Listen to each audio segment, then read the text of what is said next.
তুমি কোথায় ছিলে? অফিসে। আপনার স্বামী যদি অন্য কোনো সম্পর্কে যুক্ত থাকে, আপনি থেকে কোনো কিছু জিজ্ঞেস করলেই সে আপনাকে মিথ্যা কথা বলবে। আজ কোন মেয়ের সাথে কথা বলছিলে? আমি কোনো মেয়ের সাথে কথা বলি না। আপনি যখন সত্যিটা জানতে চাইবেন, সে রেগে যাবে। সত্যি করে বলো। বললাম না আমি কোনো মেয়ের সাথে কথা বলি না। যখন দেখবেন আপনি আপনার স্বামীকে কোনো কিছু বললেই রেগে যাচ্ছে, তখন বুঝে নেবেন আপনার স্বামী পুরোটাই অন্য কারোর হয়ে গেছে। তুমি মিথ্যা কথা বলছো। আমি নিজের চোখে দেখেছি তোমাকে একটা অন্য মেয়ের সাথে কথা বলতে। তুমি এতটা নোংরা মানুষ। প্রিয়া, সে যখন আসল সত্য সহ্য করতে না পারবে, তখন সে আপনার গায়ে হাত তুলবে। মা, আপা, আমার সব শেষ হয়ে গেল। আপনি ছেলে আমার সব শেষ করে দিল। কি হয়েছে বৌমা? তুমি এবার চিৎকার করছো কেন? আপনার ছেলে আমার জায়গাটা অন্য একটা মেয়েকে দিয়ে দিয়েছে মা। আপনার ছেলে আমার কষ্ট করে সংসারটা শেষ করে দিল গো মা। তুমি কি বলছো?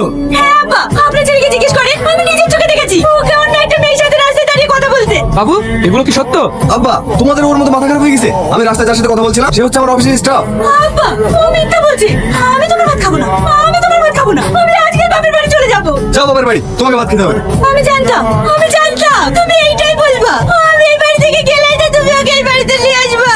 তোকে বলে তাই নিয়ে আসবো। যাও তুমি। কি এত বড় কথা? এর বিচার যদি আমি না করতে পেরেছি, তাহলে আমার নামও প্রিয়া না। আমি এক্ষুনি আব্বাকে ফোন করছি। আগুন, তোমার বউ যে আমাদের সামনে অভিযোগটা করেছে তুমি নাকি অন্য মেয়ের সাথে সম্পর্ক করো, এটা কি সত্য? না মোড়ল সাহেব, ও মিথ্যা বলছে। এটাই ওর সমস্যা, সবসময় আমাকে সন্দেহ করে। হ্যাঁ, তুমি অন্য মেয়ের সঙ্গে কথা বলবা, আড্ডা ঠুকবা, আর আমি কিছু বলতে গেলে সন্দেহ করা হয়ে গেল না।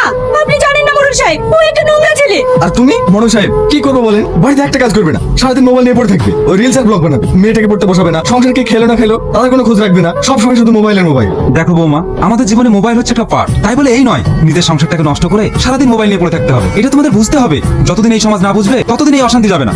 তাই মা, তুমি এখন থেকে মোবাইলটা দেখা বন্ধ করো, একটু সংসারের দিকে মন দাও। আর আগুন, তোমাকে বলছি, যে যেটা পছন্দ করে না সেই কাজটা করো না, এতে সমাজ সংসার নষ্ট হয়। ঠিক আছে মোড়ল সাহেব। যাও, বউকে নিয়ে বাড়ি যাও। কি গো, তুমি আমার মোবাইলটা নিয়ে চলে এসছো? এখন আমি রিলস আপলোড দেবো কি করে? শোনেন, আমি একটা ফেসবুক পেজ খুলেছি, আপনারা সবাই ফলো করে দেবেন। মোড়ল সাহেব, আমি ওর সেই এই জায়গায় চলছি।